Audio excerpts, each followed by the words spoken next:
Sakit apa? Kurang tahu, Bu. Ini Oke. baru ngabarin katanya nggak ikut kelas gitu. Oke. Kita apa namanya? Print screen dulu untuk absen ya. 1, 2, 3. Udah nyala semua kameranya? 1, 2, 3. Tunggu, saya save dulu filenya.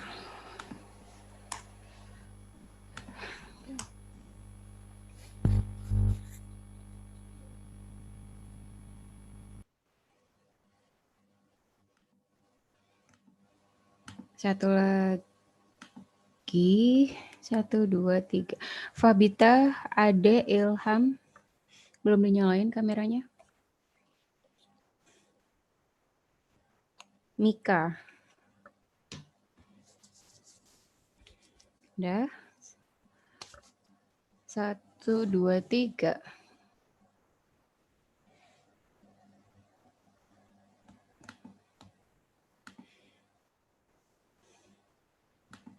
Ntar saya isi absen dulu ya.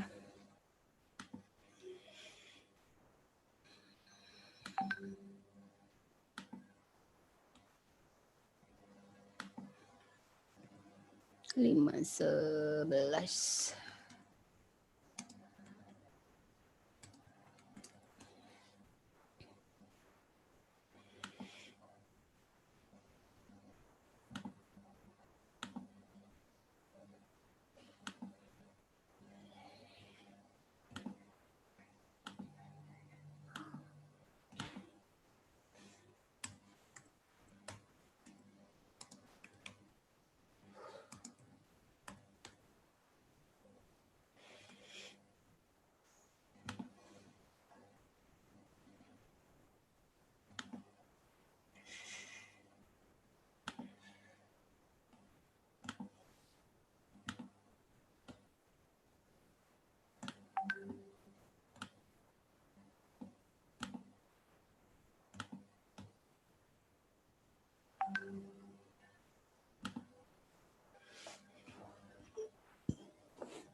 Sebentar.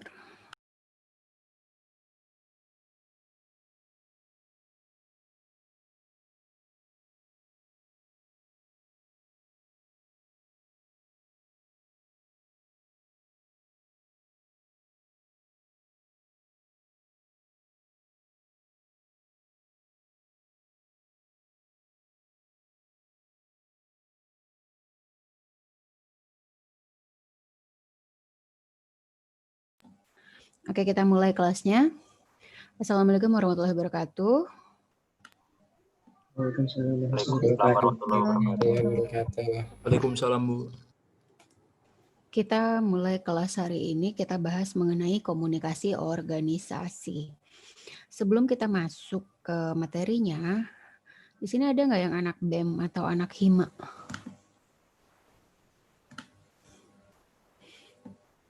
Atau pernah jadi panitia apa gitu?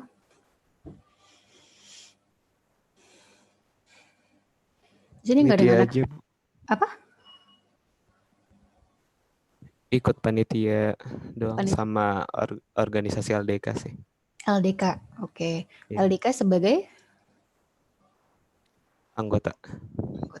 Iya, Bu. Oke. Siapa tuh? Hadir. Ya, thank you. Tadi yang perempuan siapa? Yurita mungkin. Yurita. Yurita apa? Saya, Bu. Organisasi Iya, Bu. apa?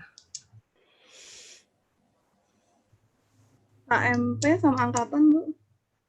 KMP itu apa? Kayak himanya pajak. Oh, iya. Angkatan maksudnya? Jadi kayak ya organisasi angkatan gitu yang ngatur pajak 18 gitu, Bu. Oke, kamu posisinya sebagai?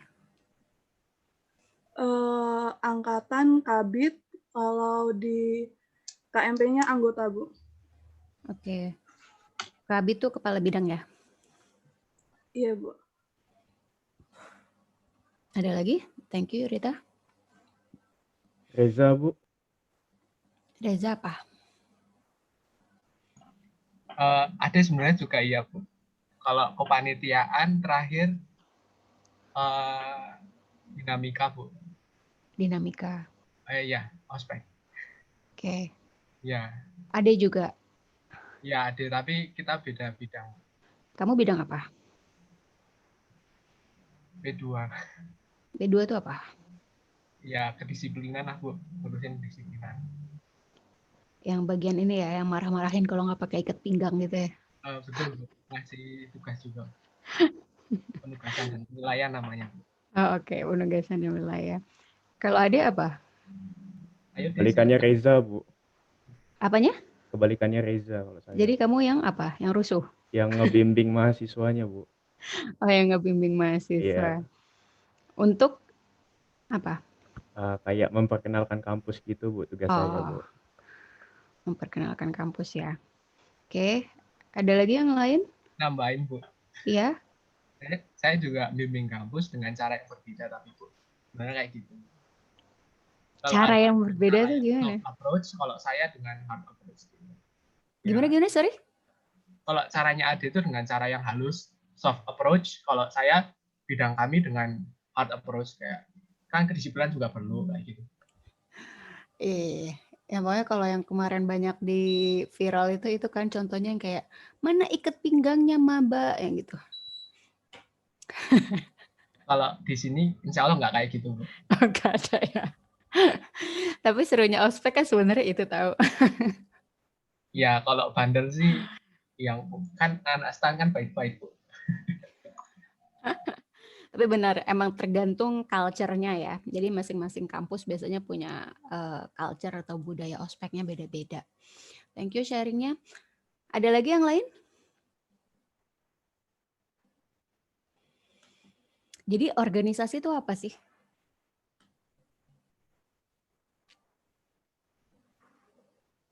Sebelum kita masuk bahas mengenai komunikasi organisasi, kita bahas dulu mengenai organisasinya. Organisasi itu apa?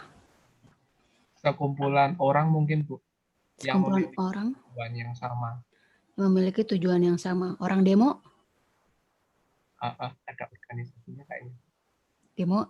Yang demo bareng-bareng sama-sama tujuannya ke DPR atau apa? Itu juga sekarang jadi organisasi, Bu. Kan ada alumni-nya 212, Bu. Alumni 212. Itu jadi organisasi, Bu. Tujuannya sama, Bu. Baru kemudian dijadikan organisasi ya. Tapi bedanya jadi apa nih? Yang kumpul-kumpul bareng-bareng dengan punya tujuan yang sama si organisasinya itu sendiri. Ada struktur mungkin, Bu. Struktur pengurusan. Siapa tuh? Hari ya? Hari. Ya, terstruktur. Ya.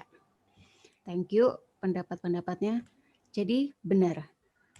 Organisasi itu berasal dari bahasa Latin organizare yang adalah sekumpulan individu-individu 2 atau lebih yang memiliki tujuan yang sama yang dikoordinasikan secara sadar dengan batasan yang relatif dapat diidentifikasikan. Batasan yang relatif dapat diidentifikasikan ini adalah strukturnya ya, yang bekerja atas dasar yang relatif terus-menerus.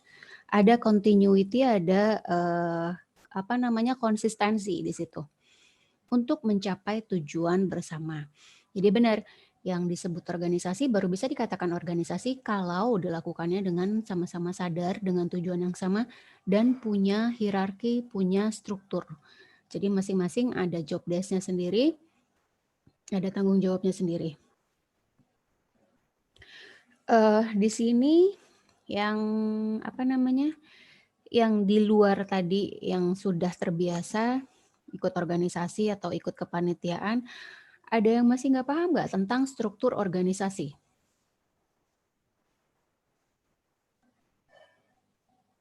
Struktur organisasi nanti kalian juga mungkin setelah kuliah juga bisa lihat ya, mulai dilihat struktur organisasi DJP, misalnya KPP Pondok Aren, struktur organisasi KPP Tanjung Duren atau KPP Pusat dan seterusnya, atau bahkan struktur organisasi Kementerian Keuangan. Itu nanti kita bisa lihat tuh, ada yang garisnya lurus, tegak lurus langsung, nggak ada putus-putus, ada yang garisnya putus-putus, ada yang terpisah, ada yang satu sama lain ada garis sampingnya lagi, ada yang sama sekali nggak terkoneksi. Itu semua ada artinya ya. Jadi dari struktur organisasi itulah yang mendefinisikan fungsinya masing-masing secara struktural. Kenapa saya tanya dulu mengenai organisasi sebelum kita masuk ke komunikasi organisasi itu sendiri? Karena biar gampang relate-nya. Karena komunikasi organisasi ini satu-satunya mata kuliah yang saya ngulang waktu saya kuliah S1. Kenapa? Karena memang saya bukan anak organisasi. Saya itu waktu zaman kuliah nggak pernah ikut himpunan mahasiswa apapun, terus juga bukan yang rajin ikut panitia-panitia gitu, dan nggak pernah punya pengalaman kerja juga sebelumnya. Jadi pas waktu ada kelas komunikasi organisasi ini, jadi saya mungkin agak susah gitu bayangannya tuh di case-case-nya seperti apa. Nah, jadi makanya sebelum kita masuk lebih jauh tentang si komunikasi organisasi, ada yang masih bingung nggak? Kayak ngebaca struktur organisasi itu gimana sih, Bu? Atau cara kita bikin struktur organisasi itu gimana, Bu?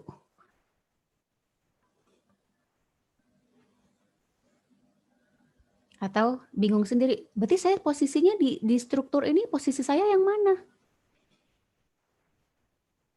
Udah paham semua ya? Oke, kalau udah paham, kita lihat dulu, kita simak video berikut ini mengenai komunikasi organisasi.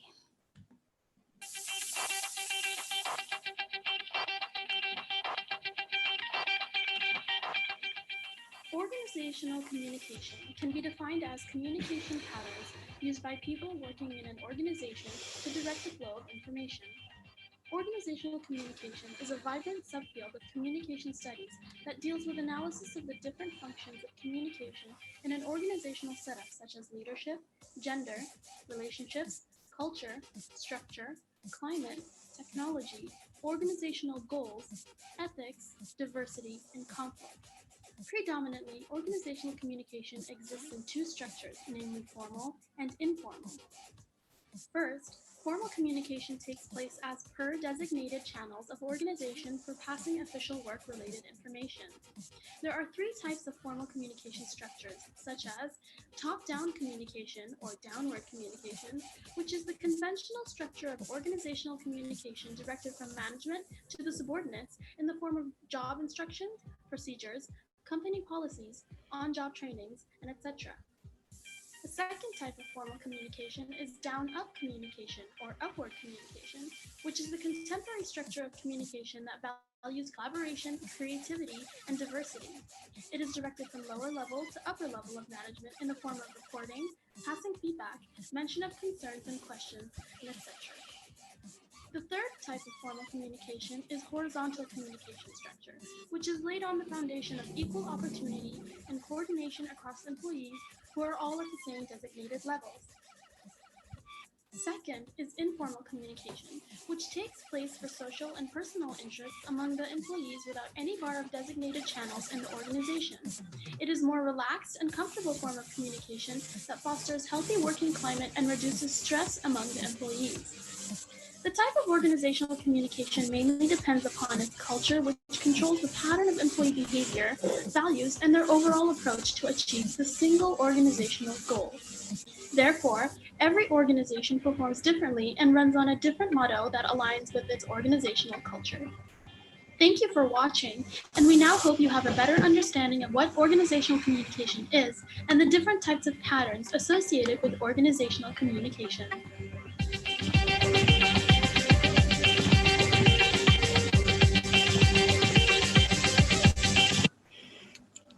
Apa aja tadi yang bisa ditangkap dari videonya? Ada formal communication sama informal communication, Bu. Oke, betul. Terus apa lagi?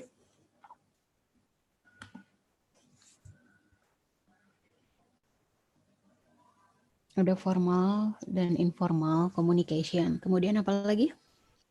Kebanyakan organisasi itu pakai sistem komunikasi top down atau downward communication, Bu, tadi disebutkan. Downward communication. Terus apa lagi? Formal itu dibagi. Sweet. Febita dulu. Formalnya dibagi 3, salah satunya yang Haris sebutkan tadi, top down, terus down up, sama horizontal. Oke, thank you. Atik? Dalam komunikasi downward, itu salah satu contohnya adalah pemberian instruksi. Kalau misalnya upward itu kayak kolaborasi, terus reporting, dan yang horizontal dan yang terakhir itu yang horizontal. Horizontal, oke, thank you. Siapa lagi?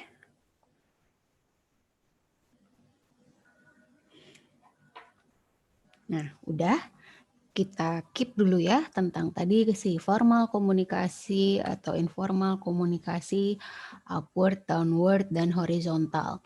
Kita bahas sekarang di sini yang tadi ada dimasukkan di dalam video apa aja. Yang pertama, komunikasi organisasi itu dibagi dua, formal dan informal. Komunikasi formal itu disetujui oleh organisasi itu sendiri. Jadi disepakati oleh semua belah pihak yang ada di dalam organisasi dan berorientasi untuk kepentingan organisasinya. Isinya bisa berupa cara kerja atau peraturan-peraturan ya, produktivitas, kemudian job desk, berbagai pekerjaan yang harus dilakukan di dalam organisasi. Dan bentuk komunikasi formal di dalam sebuah organisasi itu bisa berupa memo, kebijakan, jumpa pers atau surat-surat resmi. Nanti pasti kalian salah satu tugas utamanya ini sering bikin surat-surat nih. Surat dinas lah, naskah apalah, surat keluar, surat masuk, itu akan banyak sekali kalau di kantor. Nah, itu adalah bentuk dari komunikasi formal. Dan kemudian yang berikutnya adalah komunikasi informal. Komunikasi yang disetujui secara sosial, jadi bukan secara organisasinya, bukan secara hierarki, atau bukan secara struktural, tapi secara sosial. Orientasinya bukan pada organisasi, tetapi kepada lebih anggota individunya. Misalnya tuh kalau di kantor ada tuh yang geng futsalnya atau klub futsalnya, atau yang sama-sama rajin badminton atau nonton drakor atau apapun yang satu hobi, tapi masih dalam satu kantor, misalnya hobi sama hobi baca, klub booknya, ya itu adalah komunikasi informal. Dan bisa juga komunikasi informal ini terjadi saat-saat di luar jam kerja atau di luar urusan pekerjaan. Komunikasi informal tuh misalnya paling gampang kita lihat kalau komunikasi kita sama teman kantor atau sama atasan kita atau sama bawahan, kalau nanti punya bawahan juga, itu saat jam-jam biasanya sebelum mulai kantor di pantry, saat bareng-bareng bikin kopi, sama saat jam lagi bikin sarapan atau sama sarapan bareng, makan siang, atau jam setelah pulang kantor. Nah, itu biasanya terjadi komunikasi-komunikasi informal. Kemudian fungsinya komunikasi organisasi sendiri yang pertama adalah informatif. Kayak tadi dibilang, adalah menginformasikan mengenai regulasi-regulasi perusahaan, aturan perusahaan, kebijakan perusahaan, atau misalnya kasih informasi mengenai misalnya sekarang nih banyak ada pandemi, mengenai kebijakan BPJS-nya, jaminan kesehatannya gimana. Nah, itu adalah fungsi dari komunikasi organisasi, yaitu fungsi informatif. Kemudian adalah fungsi regulatif yang mengatur, masing-masing punya scope of works-nya sendiri, tanggung jawabnya sampai mana, terus kemudian siapa wewenangnya, mesti report ke siapa. Nah, itu juga diatur semua di dalam regulasi perusahaan gitu ya. Atau misalnya juga kayak kalau PNS sih biasanya kalau di pemerintahan atau di kementerian, Dilarang menerima hadiah atau gratifikasi. Itu juga adalah fungsi regulatif yang mesti disosialisasikan, yang mesti dikomunikasikan kepada semua anggota organisasi. Gitu ya. Berkaitan dengan pesan-pesan regulatif ini pada dasarnya berorientasi pada pekerjaan, artinya bawahan membutuhkan kepastian peraturan. Karena apalagi misalnya kayak kemarin juga rame-rame soal buruh gitu ya, undang-undang tenaga kerja. Kenapa rame? Karena memang semua orang yang bekerja itu ya butuh kepastian gitu tentang ini kerjanya. Kalau yang perempuan misalnya cuti hamilnya berapa lama, cuti melahirkannya berapa lama, dapat tanggungannya sampai berapa anak, dan seterusnya. Ada jatah cutinya setahun tuh berapa. Itu adalah fungsi-fungsi regulatif yang semuanya harus balik lagi dikomunikasikan dengan clear kepada semua employee, kepada semua karyawan. Kemudian ini fungsi persuasif. Kalian bisa bedakan nggak bos dengan leader? Bedanya apa sih? Kalau bos cuma bisa perintah-perintah, kalau leader itu kayak lebih membaur gitu, Bu. Oke. Ngasih contoh juga. Oke. Ada lagi pendapat lain? Ya, relatif sekarang tuh melekatnya citra bos itu biasanya, makanya ada istilah bossy. Ya, karena biasanya suka kasih perintah aja gitu. Belum tentu dia mencontohkan dan belum tentu tanpa dilakukan oleh karyawannya atau oleh stafnya atau bawahannya dengan sukarela. Nah, fungsi komunikasi organisasi ini adalah gimana caranya supaya si bawahannya ini melakukan secara sukarela. Apa yang menjadi tanggung jawabnya dia, apa yang menjadi job desk-nya dia. Dengan cara gimana?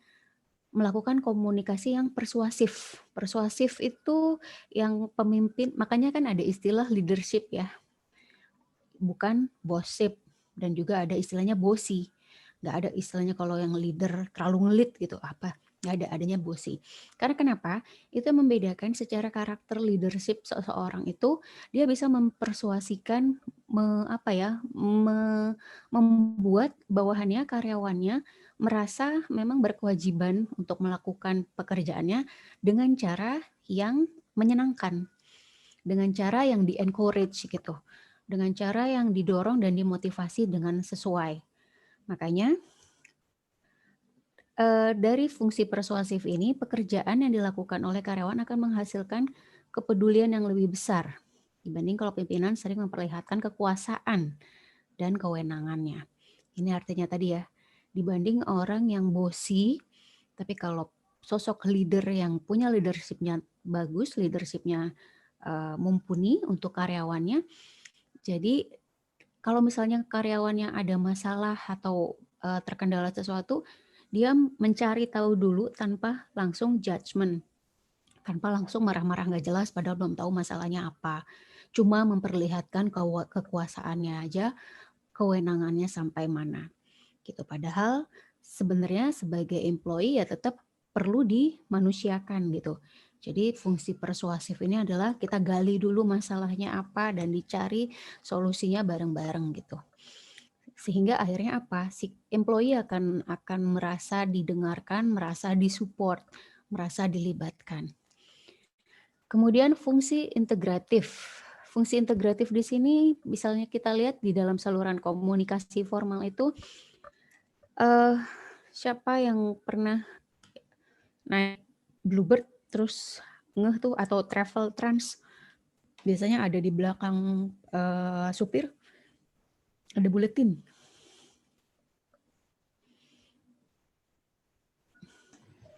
Enggak ngeh, Bu. Enggak suka buka-buka ya, enggak suka geratalkan. Biasanya tuh kalau di Bluebird atau di Trans Travel gitu, biasanya di belakang kursi atau enggak memang satu-satu dikasih atau di Garuda kalau naik pesawat itu juga mereka punya majalah sendiri. Nah, buletin sendiri atau majalah sendiri. Nah, itu adalah fungsi saluran komunikasi formalnya mereka. Kayak Bluebird mungkin sebelum pandemi dan sebelum zaman transport online, sebelum zamannya moda online, dia kan unitnya aja banyak banget ya, dan di beberapa kota besar gitu. Nah, gimana caranya supaya terintegrasi informasinya antara yang di pusat dengan semua yang di bawah? Nah, salah satu channel yang mereka pakai adalah dengan membuat bulletin, dengan membuat newsletter. Jadi tuh misalnya driver yang di Bali sama driver Bluebird yang di Jakarta itu sama informasinya. Mereka tahu lagi ada perubahan manajemen siapa yang lagi diganti. Kemudian juga mereka tahu driver of the month-nya siapa. Itu lewat bulletin internalnya mereka. Nah, kemudian laporan kemajuan organisasi juga nih biasanya ada ya setiap tahun, buku laporan saya lupa istilahnya apa, tapi biasanya itu dibuat per 1 tahun gitu. Kemudian ini saluran komunikasi informal. Ini ya, perbincangan antara pribadi selama masa istirahat misalnya. Itu justru kadang kalau kita sering, makanya kalau makan, itu saya ingat banget tuh waktu baru-baru masuk kantor gitu ya, nggak pede untuk ikut makan siang di dalam kantor, bareng-bareng yang lain senior gitu, kayaknya canggung gitu. Jadi saya lebih sering bawa makanan sendiri. Atau kalaupun pesan OB, udah makannya di kubikel saya doang gitu. Nah, ternyata padahal sebenarnya momen-momen di luar jam kerja itu adalah momen integratif. Momen kita bisa membaur dengan teman-teman satu sama-sama staff atau dengan atasan senior kita. Atasan kita atau senior-senior kita gitu. Jadi intinya kalau kita menjalankan komunikasi yang informal, ini kalau mau dapat banyak kisi-kisi gitu, itu biasanya tuh rajin-rajin ikut komunikasi informal ini. Dan biasanya juga ada kegiatan informal yang memang dilakukan oleh perusahaan atau dilakukan organisasi untuk mengintegrasikan karyawan-karyawannya. Misalnya apa? Outbound. Betul, misalnya adalah outbound atau team building. Makanya outbound atau outing atau gathering sering disebut juga kegiatan team building. Kenapa team building? Karena memang membangun tim.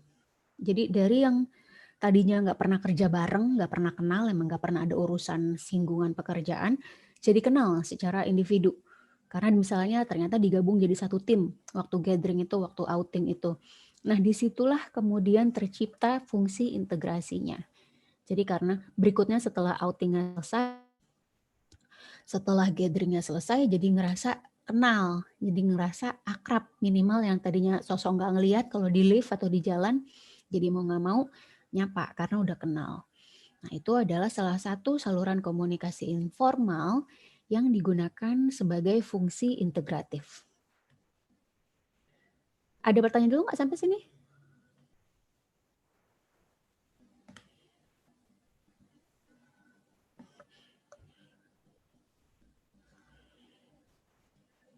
Nggak ada? Kalau nggak ada pertanyaan, kita lanjutkan. Dimensi komunikasi. Tadi di dalam video udah kita dengar ya, ada komunikasi upward, downward, horizontal atau lateral, kemudian juga komunikasi diagonal. Dan dimensi komunikasi itu ada komunikasi internal dan komunikasi eksternal. Kalau internal itu ke dalam organisasinya itu sendiri, semua orang yang ada di dalam naungan organisasi tersebut.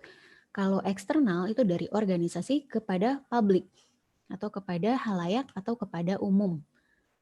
Itu disebut komunikasi eksternal. Nah, kita bahas satu-satu ya. Secara chart ini bisa dilihat di sini. Komunikasi ke bawah tadi downward, atau komunikasi ke atas upward, atau komunikasi ke samping horizontal atau disebut juga komunikasi lateral, dan yang komunikasi diagonal. Diagonal ini yang lintas level atau lintas divisi. Kalau komunikasi ke bawah, ini diingetin chartnya, kalau komunikasi ke bawah itu atau downward communication itu biasanya komunikasi yang dilakukan untuk menyampaikan informasi atau instruksi dari atau pengarahan dari atasan ke bawahan. Jadi Itu disebut komunikasinya downward. Nah, bisa lewat lisan, misalnya kita mau kasih laporan gitu ya. Misalnya yang atasannya mau minta laporan ke bawahannya. Itu bisa lewat komunikasi downward. Jadi konteksnya bisa lisan maupun tertulis. Ini di poin terakhir disebutkan, komunikasi ke bawah harus diperbanyak porsinya, terutama pada karyawan yang baru bergabung. Kenapa sih? Kenapa tuh kira-kira? Karena kalau baru gabung kan dia belum menyesuaikan diri, Bu. Jadi perlu instruksinya diperjelas gitu. Ya, betul. Kalau di swasta itu ada 3 bulan masa uji coba, job probation. Jadi itu selama 3 bulan itu kita dilihat dan kita dinilai apakah memang kita cukup kompeten untuk mengerjakan job desk-nya yang kita akan jalani gitu pekerjaannya di sana, atau belum bisa dilepas. Itu biasanya ada namanya job probation atau uji coba dulu 3 bulan.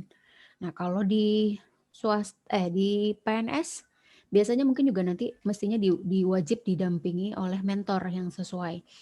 Memang betul kalau anak baru itu tuh clueless, kayak nggak punya bayangan mesti ngapain, gimana, tuh bikin reportnya gimana, template-nya yang mana gitu. Atau juga malah belum kenal orang-orangnya.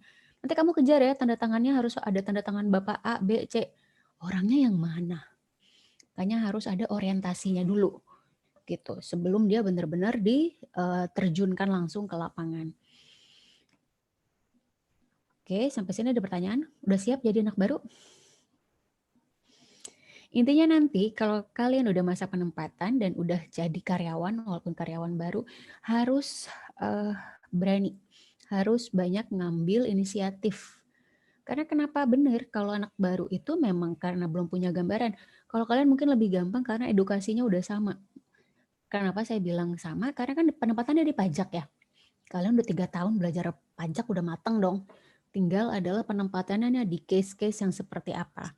Itu memang ada jam terbang gitu. Dan kemudian nanti posisinya di bagian yang mana itu juga ikut menyesuaikan. Tapi kalau misalnya kayak pengalaman saya sendiri, jadi anak baru, pertama kali diajak meeting, kira-kira reaksi saya pertama apa? Harus meeting dengan klien luar. Gugup. Cukup 1. Siapa lagi?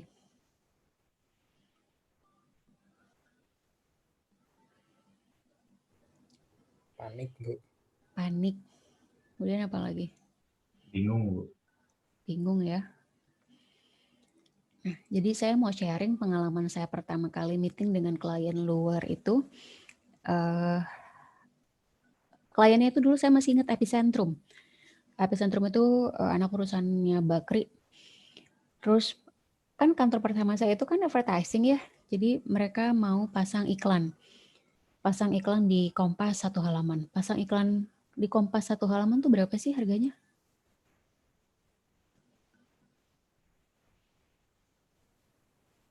Coba tebak. Mahal, Bu. Mahalnya tuh Viro. 30. Puluhan juta sampai ratusan juta. 30 juta, puluhan juta ya. Ada lagi?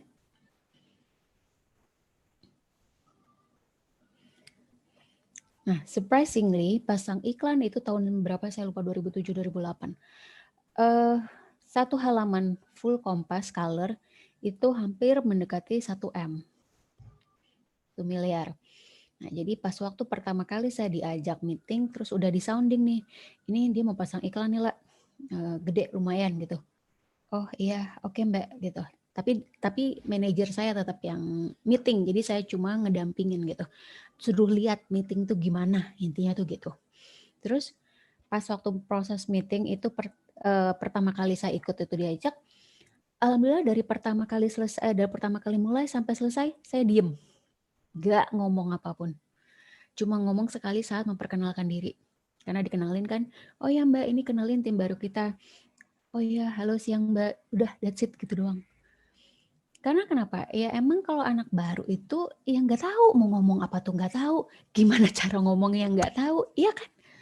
Itu saya sekolah komunikasi loh sebelumnya, tapi kan nggak pernah praktek untuk yang bener-bener berhadapan langsung dengan klien gitu. Terus yang bener-bener udah ada nih bill-nya gitu.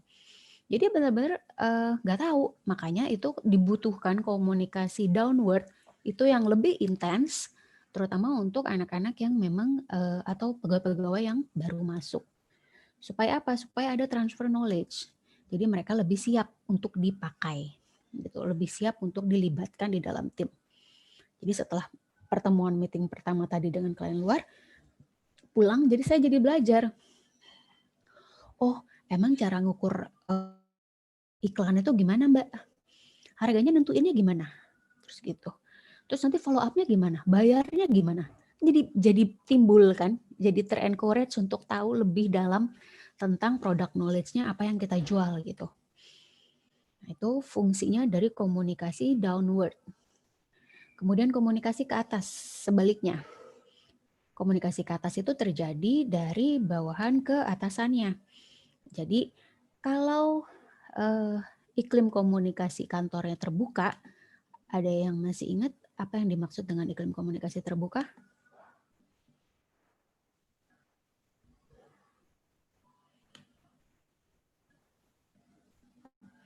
Apa yang dimaksud dengan iklim komunikasi terbuka?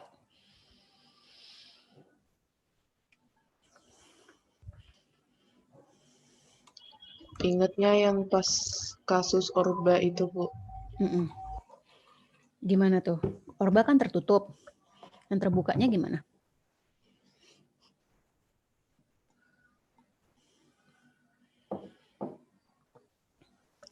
Menerima masukan mungkin, Bu. Ya. Menerima masukan. Menerima masukan tuh artinya kan seringkali kalau kita sebagai atasan itu ada pride kalau kita bukan tipikal orang yang gampang dikritik. Nah, cuma yang mau kita bahas adalah gimana caranya kita berani berbicara ke atas, baik itu bukan mengkritik ya, belum tentu mengkritik. Bisa jadi juga memberikan gagasan, memberikan laporan yang baik, itu adalah bentuk komunikasi upward. Nah, tapi harus diperlu atau dicermati adalah memvalidasi kembali. Kalau kita lagi meeting nih, meeting besar gitu dengan semua tim dan ada atasan kita juga di sana. Terus kemudian dikasih wadah. Ada yang mau kasih masukan nggak? Ini kita kira-kira solusinya gimana nih biar sosialisasinya lebih efektif di era pandemi misalnya gitu. Nah, kalau kita mau kasih masukan atau kita mau kasih gagasan, dipastikan kita disertai dengan data yang valid. Saya Mas, misalnya kita mau ngomong ya, kalau sesuai pendapatan pajak yang tahun lalu atau bulan lalu kan kita masih oke nih. Oke dari mana? Ini loh Mas, saya ada datanya. Gitu. Jadi jangan tipikal yang asal bunyi atau asal ngide atau yang kayak asal nyeletuk. Nah, itu juga nggak baik. Karena kenapa? Komunikasi upward ini adalah potensinya tinggi untuk bisa menunjukkan kapasitas kita kepada orang lain, terutama kepada atasan kita, atau kepada senior kita, atau kepada kolega kita. Kenapa? Karena di situ adalah kita, kalau kita bisa selalu beride atau berpendapat atau beropini dengan disertai data yang valid, bukan yang asal bunyi, itu biasanya orang akan jadi lihat. Dan kemudian juga akan jadinya ingin melibatkan kita lebih jauh ke dalam sebuah case, ke dalam sebuah project atau ke dalam pekerjaan. Tapi kalau kita aktifnya cuma aktif yang bunyi tapi tanpa solusi, yang kita aktif mengkritik tanpa bisa juga kasih solusi yang sesuai, itu juga orang jadi males ya. Gitu. Jadi kalau untuk yang si komunikasi downward ini, kalau udah bisa terbangun positif atau terbangun aktif, itu artinya sudah terjadi iklim komunikasi yang terbuka. atasan kasih masukannya enak, bawahan juga kasih masukan ke atasan enak. Jadi tercipta komunikasi yang dialogis, yang interaktif dua arah, gitu ya. Kemudian komunikasi lateral. Komunikasi lateral atau yang horizontal ini adalah untuk orang-orang atau kelompok atau individu yang secara struktural levelnya sama kita. Tingkatnya tuh di garis hierarki sejajar gitu. Bisa jadi bukan kita nih yang lagi ngobrol, tapi yang atasan kita, oh manajer sama manajer, atau eselon 2 dengan eselon 2. Mereka mungkin beda direktorat, mereka mungkin beda divisi, tapi satu level di dalam struktur organisasi. Itu disebut komunikasi horizontal. Tapi konteksnya di dalam komunikasi horizontal ini tidak ada yang bisa ngambil keputusan. Kenapa?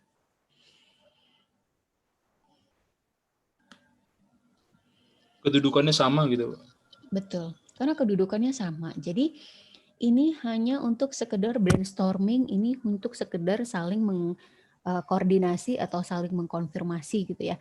Tapi satu sama lain nggak ada yang bisa saling perintah. Karena kenapa? Kedudukannya sama, semua selevel gitu. Jadi bukan yang tadi bentukannya kayak si downward.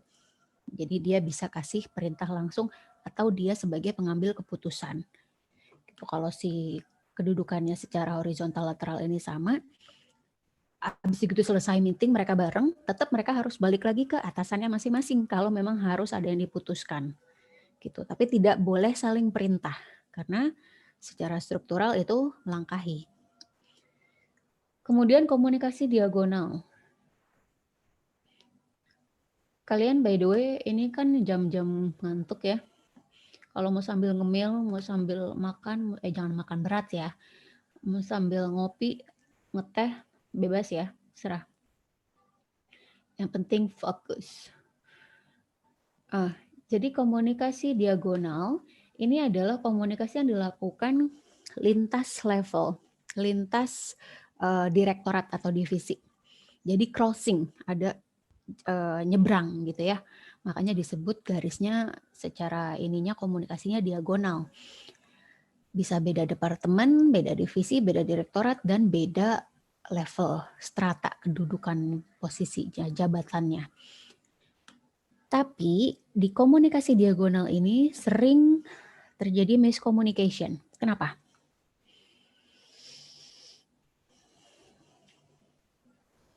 Gimana Bu? Izin Bu? Kenapa di komunikasi dimensi diagonal, di dalam dimensi komunikasi diagonal ini sering terjadi miscommunication? Mungkin karena tingkatannya beda, jadi nangkepnya itu bisa beda gitu. Oke, ya bisa itu juga. Terus apa lagi? Karena penyebarannya terlalu luas mungkin Bu. Penyebarannya terlalu luas. Terus apa lagi? Karena beda departemen mungkin Bu, jadi cara tangkapnya beda. Beda departemen, jadi nangkapnya beda. Oke, ya semuanya itu benar bisa terjadi. Tapi yang paling memungkinkan untuk terjadinya miscommunication di dalam komunikasi diagonal adalah karena mereka benar lintas level, lintas divisi, bisa jadi ada posisi yang miss, yang posisi yang mereka lupa libatkan. Yang padahal secara struktural mestinya dialah pemegang wewenangnya yang memutuskan. Jadi misalnya gini, dari divisi humas gitu ya, mau mengadakan webinar. Dia mau tanya, kita masih punya slot nggak nih untuk melakukan webinar? Karena kan kalau untuk webinar Zoom-nya nggak bisa yang gratis nih, mesti yang 2 jam. Tapi harus book dulu dong slotnya sama manajer IT. Tapi ini yang si staff staff humas berinisiatif kontaknya langsung karena dia ngerasa kenal sama manajer IT-nya gitu.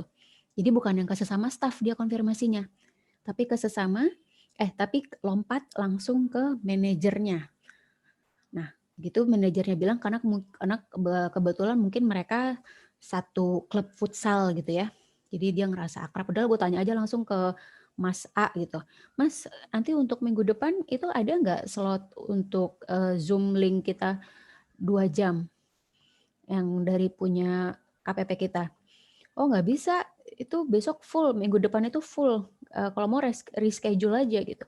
Nah, ini staff humas karena dapat jawaban langsung dari si manajer kalau memang waktu yang ditentukan ternyata nggak bisa dilakukan karena full linknya, dia langsung konfirmasi ke peserta yang lain.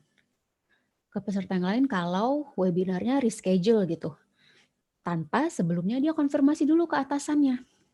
Padahal kan kalau misalnya dia mau mengumumkan itu misalnya mesti di reschedule, harus konfirmasi ke atasan kan. Dan harus berupa konfirmasi bentuknya formal.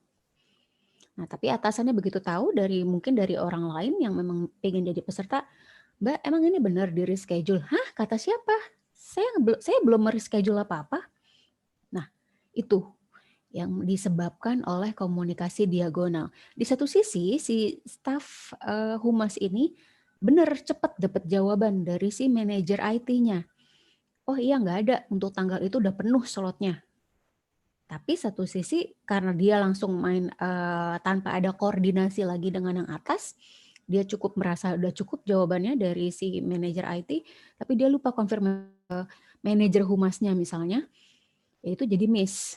Nah gitu, itu adalah kemungkinan yang sering terjadi saat dilakukan komunikasi diagonal.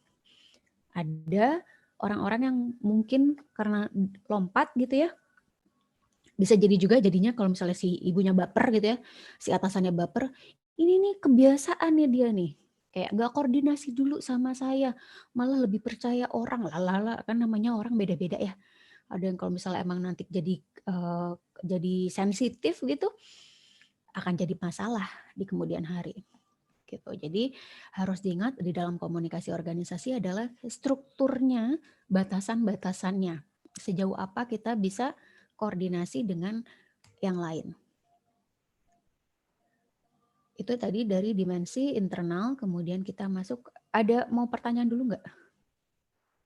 Sebelum komunikasi eksternal, mengenai komunikasi internal ada pertanyaan? Komunikasi internal ini nanti nih akan semakin kompleks kalau organisasinya semakin besar. Karena kenapa? Saya bisa bilang begitu nanti kalian sudah penempatan, sudah masuk organisasi, ya welcome to the jungle. Kita nggak pernah tahu nanti kita akan dihadapkan dengan karakter-karakter yang seperti apa, dan budayanya yang gimana, dan pola komunikasinya yang mesti diterapkan juga yang paling efektif itu gimana tuh, kita nggak akan pernah prediksi dari sekarang, karena kecuali memang kita udah ada di sana gitu. Nah, dengan semakin besarnya organisasi akan semakin kompleks jalur komunikasinya. Jadi pastikan saat kita menjadi pegawai pertama gitu ya, yang kita pahami dulu adalah job desk kita sendiri. Tanggung jawab kita sampai mana, terus kita mesti report laporannya ke siapa. Jangan sampai kita melangkahi aturan atau malah sebaliknya.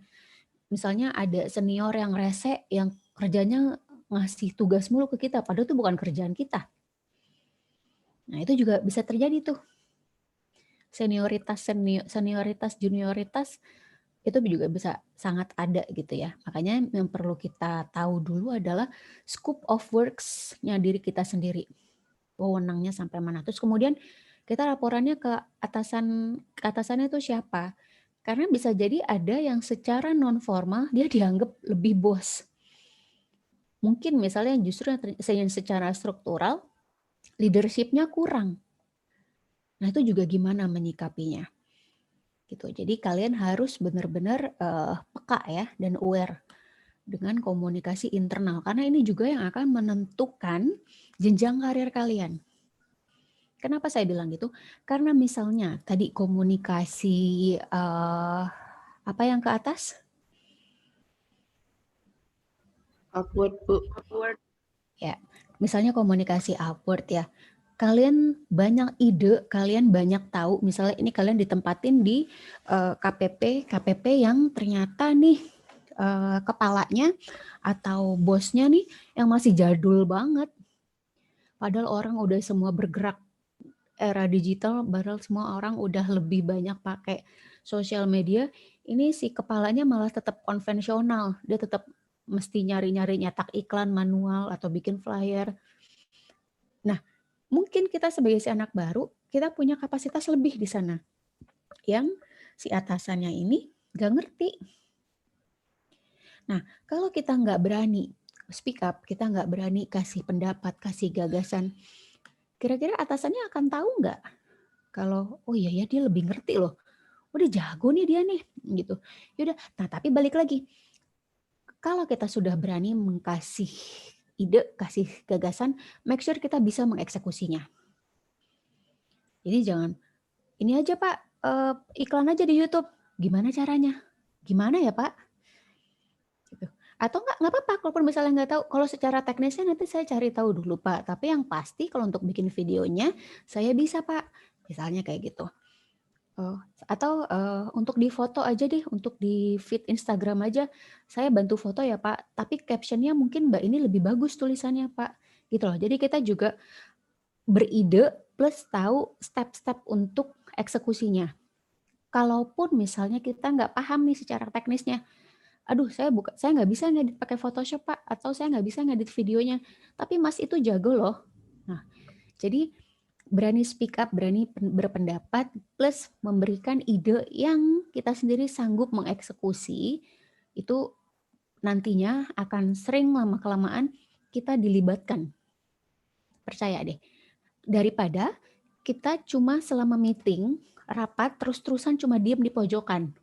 Sekali, 2 kali, 3 kali, ya udah orang nggak akan tahu kita ada.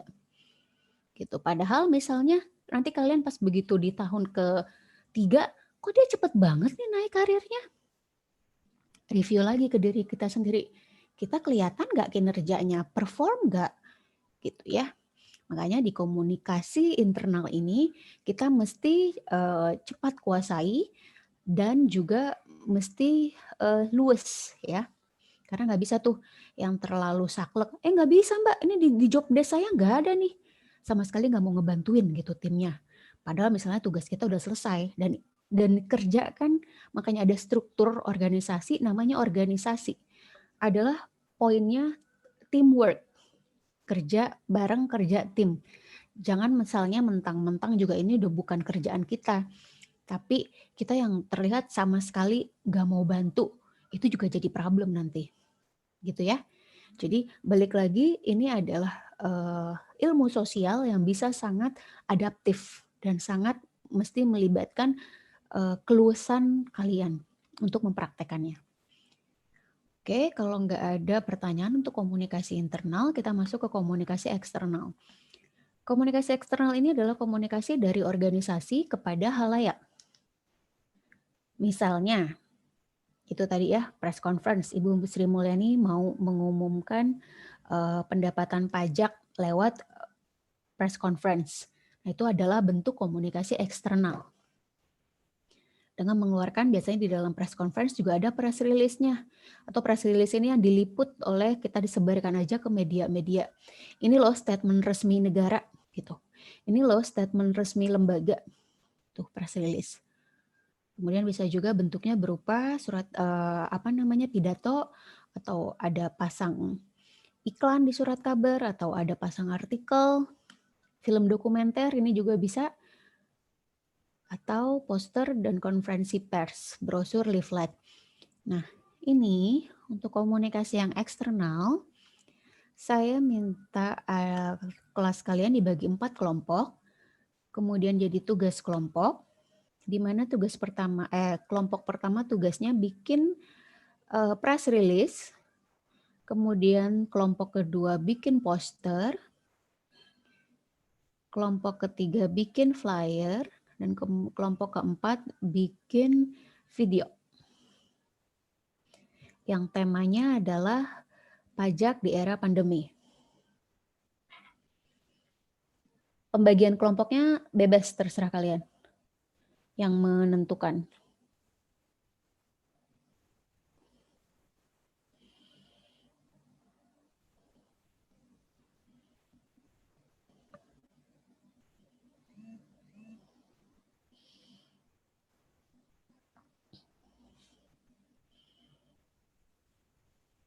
Sudah cukup jelas?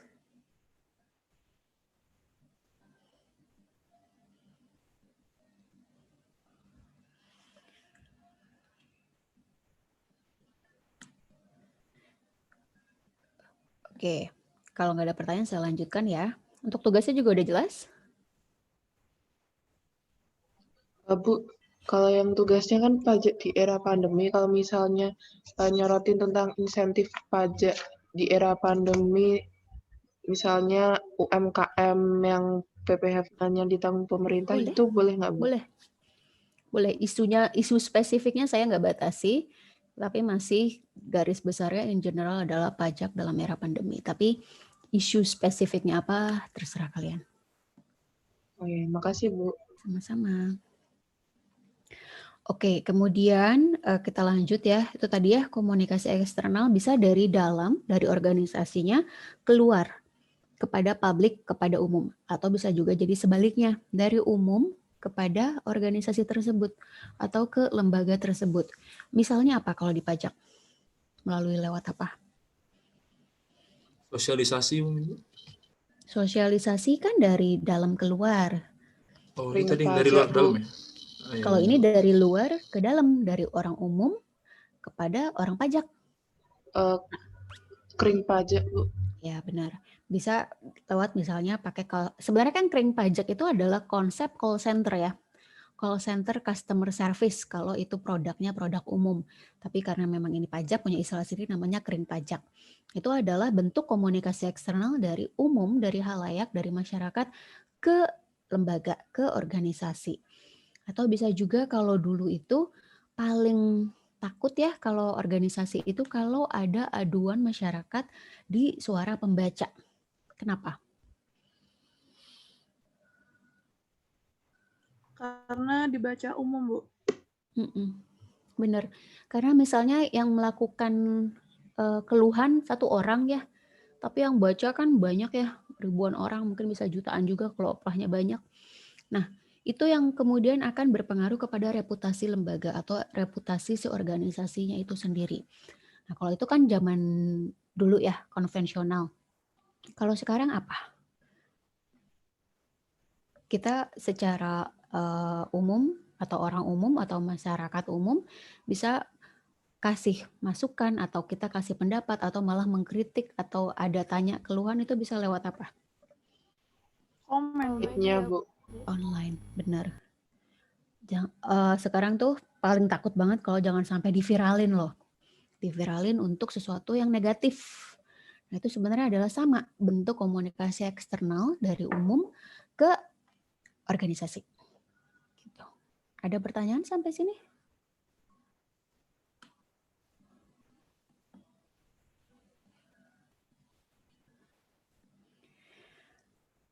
Kalau nggak ada, kita lanjutkan. Terjadinya komunikasi yang dialogis, yang terjadi dua arah antara atasan dan bawahan, maupun yang selevel, maupun yang beda level, tapi beda direktorat juga, itu seringkali menemui hambatan, terutama kalau misalnya komunikasi upward, downward. Hambatan dari pihak atasan. Yang pertama, kurangnya kesediaan mendengar. Ini kalau kita punya tipikal bos yang bosi ya, bukan seorang leader. Jadi dia cuma mau tahu hasil. Ya saya nggak mau tahu urusannya apa yang kamu hadapin di lapangan. Yang penting saya mau laporannya sesuai dan saya mau target kita tercapai. Itu juga kadang, makanya tadi saya bilang kalau udah masuk organisasi itu udah kayak masuk jungle, kita nggak pernah tahu, kita nggak pernah bisa prediksi. Kita akan menemui atasannya seperti apa juga. Tapi bisa jadi juga itu jadi challenge-nya kita. Waduh, ini si atasannya tipikal yang kayak gini nih. Berarti nanti berikutnya kalau sampai saya yang ada di sana berarti nggak boleh gitu. Tapi salah satu yang menjadi hambatan dari pihak atasan adalah karena dia kurang empati atau kurang solutif gitu. Karena kurang kesediaan mendengarkan apa sebenarnya inti masalahnya tuh apa dari stafnya, dari karyawannya. Kemudian segan terlibat urusan pribadi.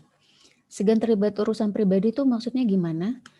Ada orang-orang yang suka memanfaatkan celah gitu. Jadi kayak ditanya sekali, gue yang diceritain panjang. Nah nantinya si atasannya itu juga jadi kagok. Karena kenapa risih ya? Kalau misalnya kayak menurut si atasan itu hal-hal yang sebenarnya sangat private, nggak perlu dia tahu, nggak perlu diceritakan. Nah akhirnya kenapa berikutnya si atasannya itu menghindari terlibat terlalu jauh dengan urusan pribadi. Misalnya bawahannya ada pada permasalahan rumah tangga gitu. Kan males juga ya kalau dibawa-bawa gitu si atasannya. Kemudian prasangka. Nah ini nih, prasangka ini juga bisa ditimbulkan kalau kita secara komunikasi antar pribadinya nggak berjalan dengan baik. Jadi misalnya kita sebagai atasan ya kita nggak boleh ada prasangka juga ke bawah ini kayaknya yang, atau misalnya yang menjadi bawahan kita adalah yang dulunya nih di kampus nih yang sering ribut bareng. Pasti dia nggak bisa kerja nih. Misalnya kayak gitu, udah jangan ditaruh di posisi-posisi yang strategis. Nah, jangan sampai juga ya, karena ada seringkali juga prasangka-prasangka yang datangnya memang dari atasannya. Jadi bisa jadi dua arah, nggak cuma dari bawahan, tapi juga dari atasannya juga punya prasangka tertentu. Sikap bertahan, ini sikap bertahan tuh artinya gimana?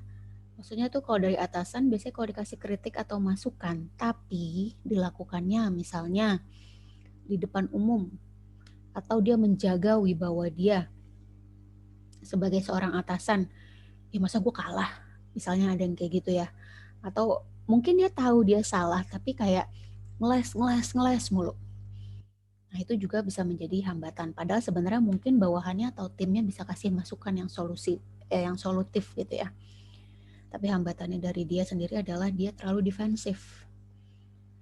Kemudian kurang waktu. Nah ini juga sangat wajar ya. Jadi kalau misalnya kamu punya atasan, terus pasti nanti kamu akan lihat dia di ruangannya aja bisa dihitung jari dalam seminggu. Paling cuma sekali pas Senin, pas meeting rutin doang dia ada.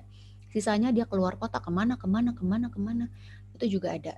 Jadi kadang memang sebagai atasan itu nggak mungkin bisa satu-satu involve atau komunikasi langsung dengan semua bawahannya. Kalau apalagi perusahaannya besar atau organisasinya besar. Kemudian ini hambatan dari pihak bawahan. Sorry, kita tuh sampai jam 3 berapa ya? 3.40 ya? Iya, Bu. Iya, Bu. Nanti tolong diingatkan ya. 5 menit.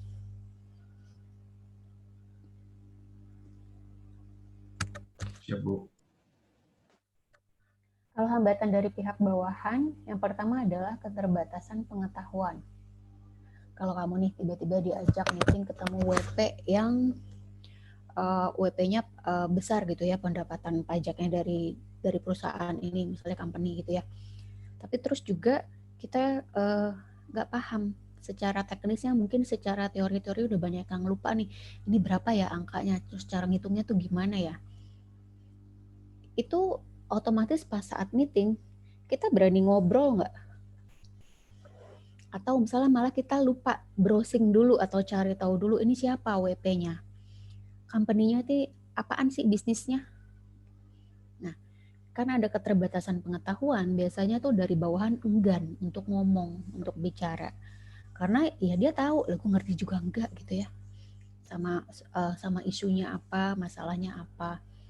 Itu bisa menjadi hambatan. Tapi kalau misalnya kita udah tahu nih akan ada potensi ini, ada hal-hal yang memang perlu kita pelajari dulu. Misalnya sebelum meeting mengenai si WPA yang bermasalah, dia apa sih masalahnya di mana sih? Emang dia bisnisnya apa? Perusahaannya bentuknya gimana dan seterusnya. Kita observe dulu. Kita sendiri juga membekali diri kita dengan pengetahuan yang sesuai.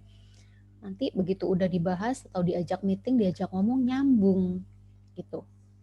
Karena biasanya juga atasan itu seneng ngajak ngomong orang walaupun dia misalnya tahu nih belum, cuma sekedar lempar bola doang aja, atau kadang dia ngetes. Kita ngerti nggak? Kita tahu nggak? Nah itu, jadi kita harus membekali diri juga dengan pengetahuan atau wawasan yang mumpuni. Kayak misalnya ya, saya share waktu pengalaman saya meeting dengan salah satu petinggi Bank Indonesia mengenai website. Saya nggak ngerti website, saya nggak tahu, saya nggak pernah bisa bikin, saya bukan orang yang bikin website, saya bukan orang dari multimedia juga.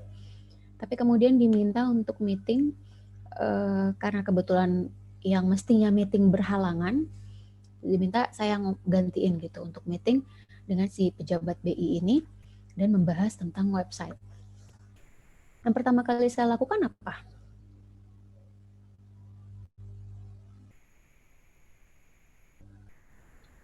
Browsing, Bu. Browsing, betul. Terus? Tanya teman IT, Bu. Tanya teman IT. Nah, itu yang pertama kali saya lakukan. Woi, ini bahas apaan besok? Itu presentasi pertamanya kali. Yang harus dibuka dulu. Karena kenapa? Akan konyol kalau kita meeting membahas sesuatu yang kita sendiri nggak tahu apa yang mau dibahas gitu kan. Nah, jadi yang saya lakukan adalah saya mempersiapkan diri tentang website itu apa, bedanya apa, ini yang dia mau bikin apa, harganya berapa, dan seterusnya. Jadi kayak saya private dulu sebelum meeting. Gue nggak mau meeting ya kalau belum dijelasin dulu. Nah, itu kita juga berhak ngomong kayak gitu. Karena kenapa? Saat kita ketemu orang luar, entah ini misalnya adalah konsepnya klien ya, kan kita udah bukan atas nama diri kita sendiri ya. Kita adalah on behalf organisasi, on behalf company kita atau perusahaan kita. Jadi kalau kitanya keluar sampai malu-maluin ya yang malu bukan cuma kita tapi juga company kita. Begitu juga nanti kalian udah masuk KPP mana, jangan sampai kemarin tuh sosialisasi KPP misalnya mana Pondok Aren, si A ngaco banget ngejelasinnya. Dia nggak tahu peraturan apa. Misalnya kayak gitu. Jadi kita bekali diri kita dulu sendiri supaya menghindari atau meminimalisir hambatan dari pihak bawahan ini ya contohnya. Jadi kalau itu kan kolega klien jatuhnya di atas kita ya. Jadi begitu udah masuk ngobrol dengan si kliennya ini, pengetahuannya udah ada lah minimal yang basic bisa kita jelaskan dan bisa kita jawab.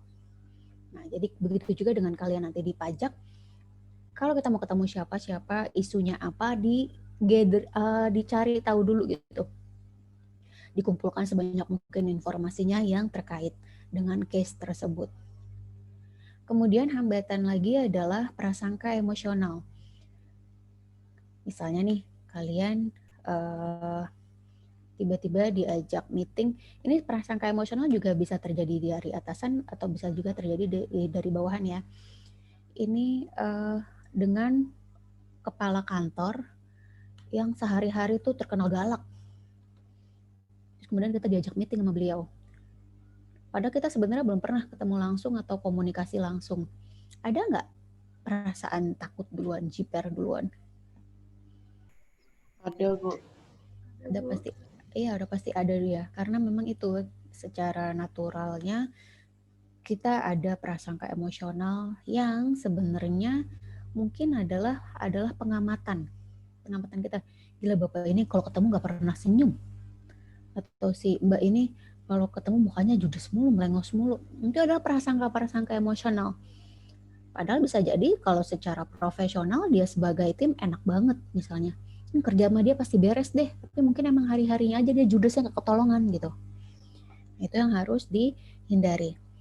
Kemudian perbedaan wewenang. Perbedaan wewenang juga ini udah otomatis ya.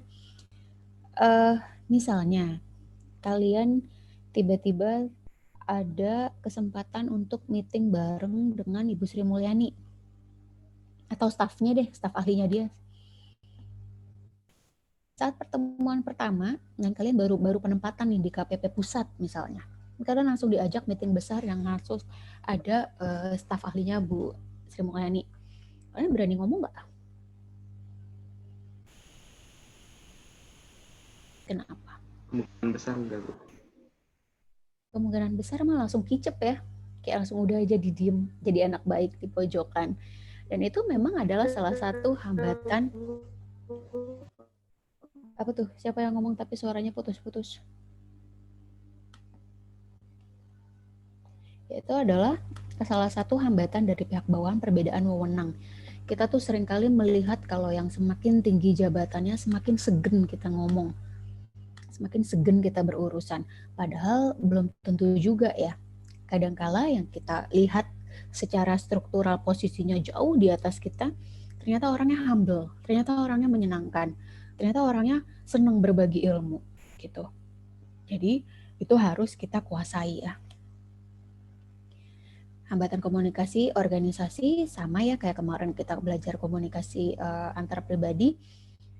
Karena pada dasarnya kan di organisasi itu isinya orang ya, orang individu-individunya yang kemudian unity jadi satu gitu. Jadi hambatannya tetap hambatan manusiawi dari orang-orang individunya sendiri. Atau hambatan organisasional, justru sistemnya yang ngaco. Misalnya, itu juga balik lagi, sistem yang ngaco yang mesti benerin siapa? Secara struktural yang berhak membenahi atau yang wajib membenahi siapa? Kan balik lagi ke orang. Sistem kan yang buat orang, ya enggak? Jadi harus kita lihat dan amati betul kalau setiap hambatan di dalam komunikasi, ini kenapa sih kita kok nggak pernah achieve ya? Pendapatan pajak kita selalu meleset dari target. Nah, itu apanya yang salah? Apakah si manusianya, apakah sistemnya yang menjadi hambatan, atau apanya? Nah, tapi pada dasarnya tadi itu ya, hambatan komunikasi bisa terjadi di atasannya maupun di bawahannya atau secara organisasinya sendiri. Kalau misalnya ternyata sistemnya masih terlalu manual, orang mana mau sekarang laporan mesti antri-antri lama-lama ke kantor pajak, kan bisa pakai ini elektronik misalnya gitu. Itu tadi hambatan di dalam komunikasi organisasi. Sampai sini ada pertanyaan dulu?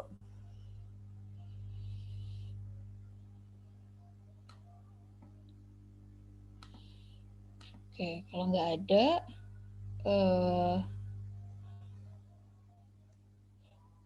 kita masuk ke bagaimana cara mengatasi hambatan komunikasinya. Yang pertama adalah memberikan umpan balik. Kalau ditanya, dijawab. Itu paling gampang ya.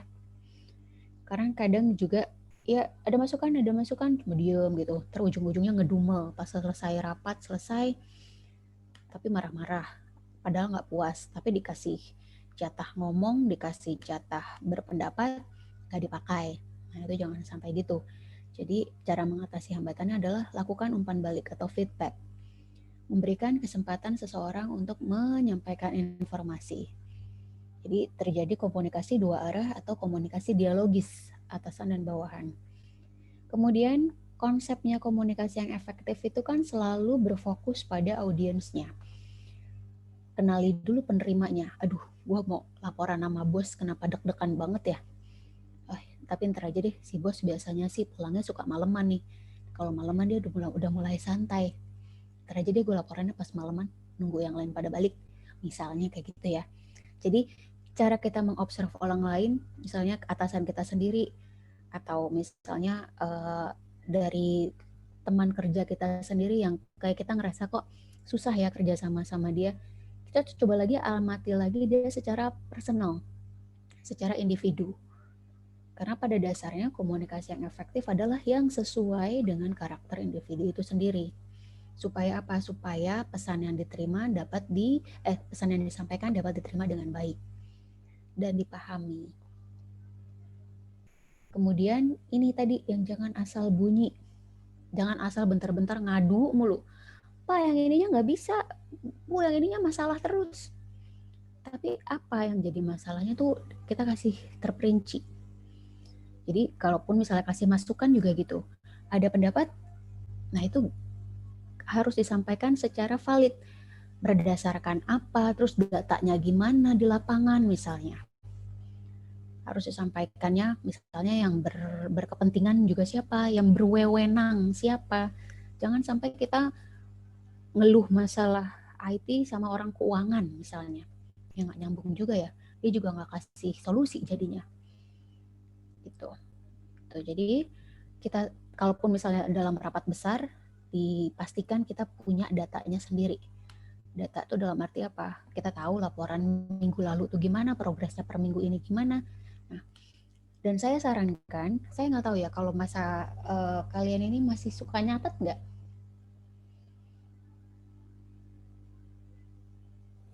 Sudah tidak, Bu. Kadang. Kenapa tidak? Karena maksudnya gimana, Bu? Sekarang ini pas ketika kuliah PJJ gini atau gimana, Bu? dalam kuliah PJJ atau dalam organisasi, misalnya pas lagi meeting-meeting rapat-rapat organisasi, suka bikin catatan atau mengandalkan Nyatet poin-poinnya. poin-poinnya masih nyatet ya. Dan itu saya sarankan, kenapa?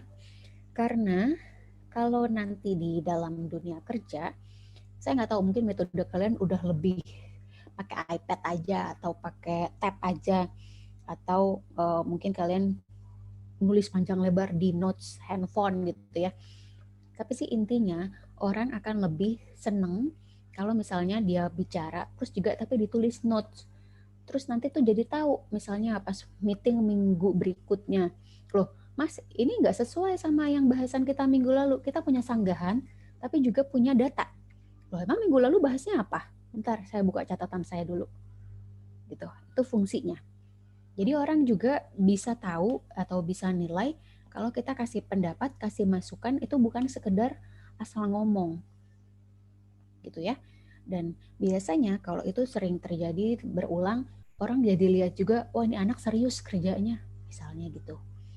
Walaupun nanti kalian mungkin punya metode yang lebih canggih ya. Tapi kalau saya emang masih semi-semi kolonial, jadi saya lebih senang catatan manual. Gitu. Tapi itu salah satu tips yang mesti kalian pakai dan kalian kuasai. Ada pertanyaan sampai sini?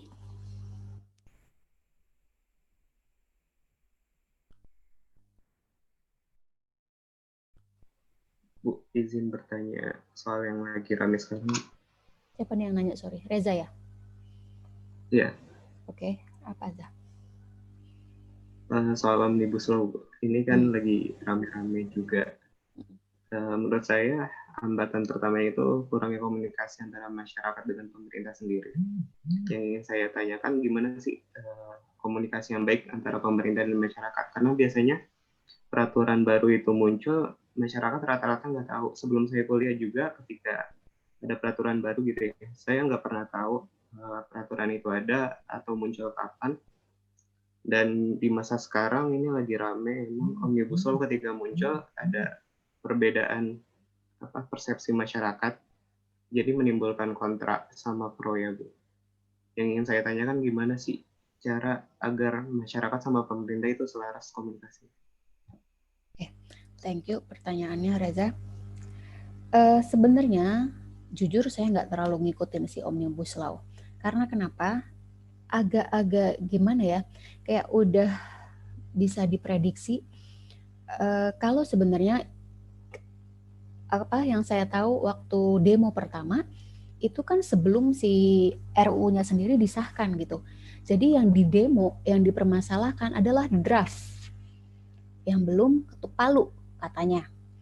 Jadi tapi karena kemudian ditunggangi oleh orang-orang yang mungkin gak suka dengan pemerintahan yang sekarang, jadi dibikin rame, dibikin chaos, isunya digelontorkan sedemikian rupa sampai bisa terjadi pengerahan massa yang dimana anak-anak SMA kemarin juga banyak yang ditangkap ya, yang kemudian baru dipulangin nangis-nangis sama orang tuanya. Karena anak SMA juga ngapain coba dia ikut-ikutan demo. Ini kan artinya apa? Ada oknum yang menunggangi. Tapi kemudian kalau pertanyaannya gimana sebenarnya komunikasinya yang sesuai atau yang pas antara masyarakat dengan pemerintah. Kalau saya bisa bilang, pemerintah yang sekarang saya nggak tahu kenapa apa yang menjadi kendalanya di sana. Tapi dari isu RUU itu kan sangat besar, tapi ada isu yang lebih besar yaitu pandemi, isu COVID. Isu COVID sendiri dari awal ditanganinya dengan tidak baik. Iya apa enggak? Secara komunikasi ya, ini secara ilmu komunikasi. Karena kenapa? Disampaikannya waktu pertama COVID keluar, waktu bulan-bulan Februari ya. Waktu Wuhan udah rame, pemerintah di sini dengan sangat percaya diri mengatakan Indonesia zero case. Kita biasa aja, kita nggak perlu heboh, intinya gitu. Itu kan kemudian karena itu yang statementnya keluar resmi, ini kan berarti komunikasi formal ya, komunikasi eksternal yang dilakukan secara formal oleh pemerintah. disampaikan ke masyarakat. Masyarakat menerimanya gimana? Oh, pemerintah aja bilang aman, ya udah santai aja kita. Tanpa ada preventif, tanpa ada kegiatan-kegiatan yang berarti gitu, yang untuk benar-benar mencegah. Malah kemudian ada dana untuk influencer, untuk malah menarik wisatawan, kan kontradiktif ya. Dan kemudian sampai terjadi case yang pertama baru heboh. Case yang pertama pun juga gitu, komunikasinya masih ngaco. Karena memang makanya tadi saya bilang, kalau untuk yang si RUU ini apalagi, karena untuk isu sebesar COVID aja, komunikasi mereka ngaco banget. Pemerintahan sekarang ya. Ngaco dalam arti kapasitas mereka sebagai government, sebagai pemerintahan, tapi tuh yang disampaikan ke masyarakat, ini jadi, masyarakat jadi lengah. Dan kemudian ya makanya nggak heran kalau secara case-nya COVID jadi langsung banyak, dan sampai sekarang juga nggak kelar-kelar ya, nggak tahu kapan turunnya.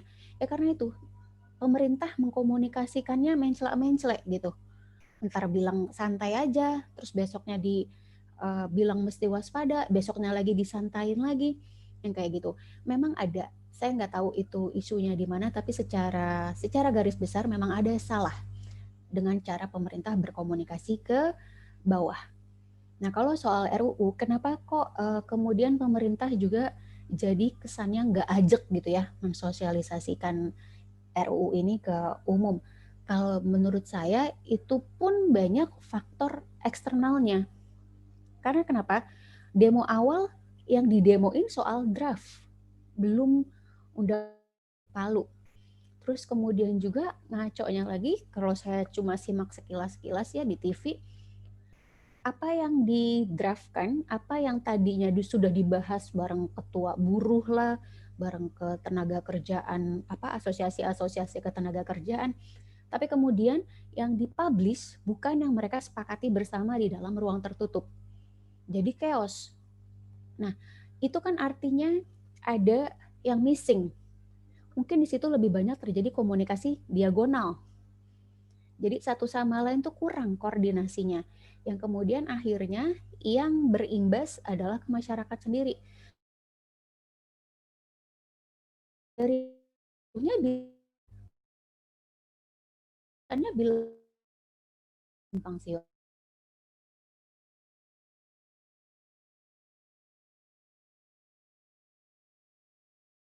Yang kecuali dijalankan manusia-manusia di dalamnya secara efektif juga. Kan kita besar ya, negara kita besar. Kemudian government yang menggodok RUU itu juga banyak orang. Nah, kalau di dalamnya masih punya kepentingan hidden agendanya banyak, itu sebenarnya jadi salah satu tantangan juga dalam komunikasi organisasi, yaitu adanya agenda terselubung atau hidden agenda dari orang-orang yang kalau di dalam organisasi kalian nanti sebenarnya step back, nusuk dari belakang, atau nggak seneng temennya maju, nanti dia bikin seolah-olah dipolitisir, jadi temennya nggak bisa karirnya nggak bisa bagus, akan banyak proses menjegal karir nanti di dalam kalian, di dalam organisasi. Makanya kalau dikaitkan tadi dengan sama pertanyaan Reza, sebenarnya tuh apa isunya? Isunya kompleks. Isunya kompleks yang mana harusnya bisa ditangani dengan baik kalau PR-nya negara nih, kalau bisa dikelola dengan baik. Cuma sekarang kalau saya lihat itu nggak ada. Dari mulai isu yang paling besar sampai yang isu sekarang terkini RUU, strategi komunikasi mereka chaos. Gitu. Cukup menjawab nggak Reza? Menjawab, Bu. Makasih.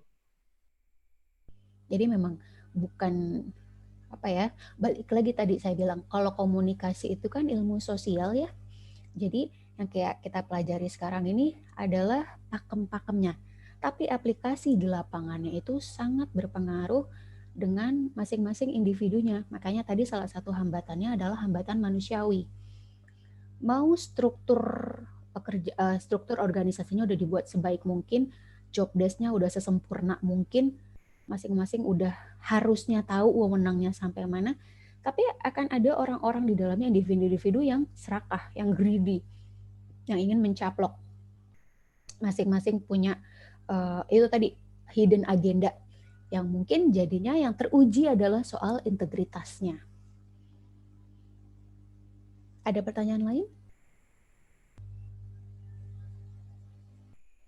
Bu, izin mengingatkan sudah jam 15.36. Oke, saya absen dulu ya.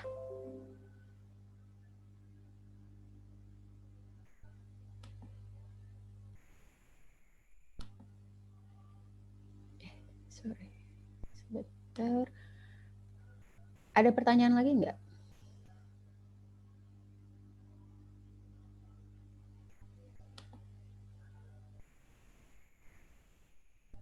Kalian siap nggak kalau nanti di kantor punya bosnya nyebelin? Bu. Atau bosnya yang tipikalnya kayak Gayus Tambunan? Nah, kalau bosnya kayak Gayus Tambunan, kenapa, Bu? Iya, siap apa enggak? Siap, Bu. Jadi yang lebih nyebelin. Jadi yang lebih nyebelin. Kalau bosnya kayak Gayus Tambunan, kemungkinan besar kalian diajak korupsi bareng. Gimana tuh? Sudah ada pengaduan. Apa? Tentu menolak, Bu. Bisa diadu, Bu. Pokoknya intinya saya cuma pesan kalau di dalam komunikasi organisasi ini kayak harus sangat luwes gitu. Nggak ada yang benar-benar salah, nggak ada yang benar-benar betul gitu. Selama kalian tidak menyalahi aturan, insya Allah aman. Pernah dengar case-nya ini nggak yang di Why gagal simpan data? Sebentar ya. Gagal simpan data tuh kenapa ya? Yang kasusnya DPRD Malang. Yang 46 orang. Terus, kena kasus korupsi ya, Bu? Iya. Oh. Tahu nggak kasusnya itu? Pernah lihat. Pernah baca, Bu? Iya. Nah itu kalau kayak gitu tuh kira-kira suasana komunikasi organisasinya di sana tuh gimana tuh? Berarti Terlalu akrab, Bu. Terlalu akrab. Banyak yang ikut. Kombinasinya terlalu akrab. Udah terlalu bonding. Bener. Satu sisi tuh positifnya itu ya, kompak. Solid, Bu. Solid berat. Teamworknya ya, berhasil, Bu. Kalau secara positif side-nya gitu bener. Teamworknya berhasil banget. Tapi ya itu kalian mesti hati-hati. Ya itu dari 46, 44 ya ditangkap. Kalau misalnya jadi yang 2 orang itu hari-hari dibully nggak tuh kira-kira? Dibusuhin? Iya, Bu, dianggap cepu. Cepu ya. Tapi in the end mereka loh yang selamat. Nah, jadi itu message-nya adalah apa? Ya, jadi kalian balik lagi mau komunikasinya bentuknya se-solid apapun, balik lagi jangan lupa integritasnya. Gitu. Ada pertanyaan lagi?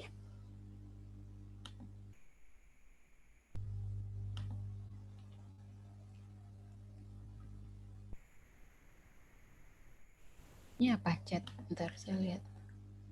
Oh, baru buka. Kok ini udah tinggal 29 orang? 2 lagi mana? Udah saya isi semua lagi, absen semua, 31. Ya udah, kalau nggak ada pertanyaan lagi, kelasnya saya tutup sampai di sini. Tugasnya jangan lupa. Dan untuk pertemuan minggu depan kan libur ya, cuti bersama. Nah, saya kemungkinan itu dalam 1 kali pertemuan di 2 minggu lagi, itu kita bahas 2 materi sekaligus.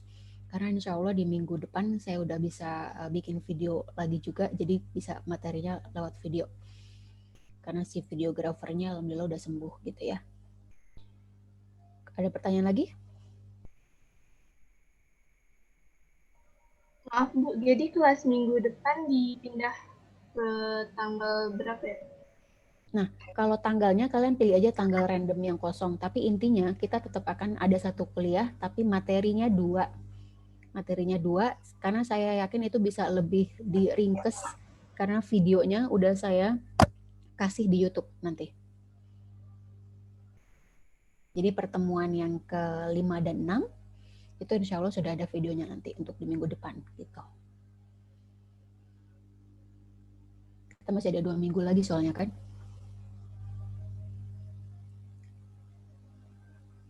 Ada pertanyaan lain? Deadline tugasnya ikut mundur nggak, Bu? Enggak. Deadline tugasnya tetap minggu depan. Tugasnya nggak cuti ya, Bu?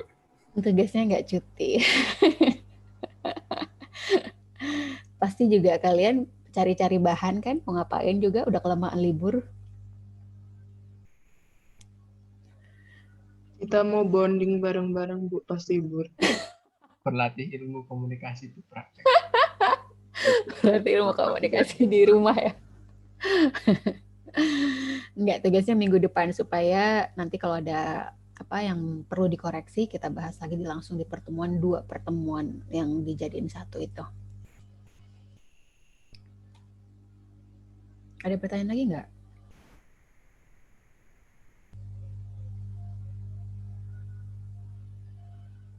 Kalau nggak ada pertanyaan lagi, kelas sore ini saya tutup. Terima kasih. Assalamualaikum warahmatullahi wabarakatuh. Selamat sore. Waalaikumsalam. Selamat sore, Bu. Terima kasih. Terima kasih, Bu. Terima kasih Bu.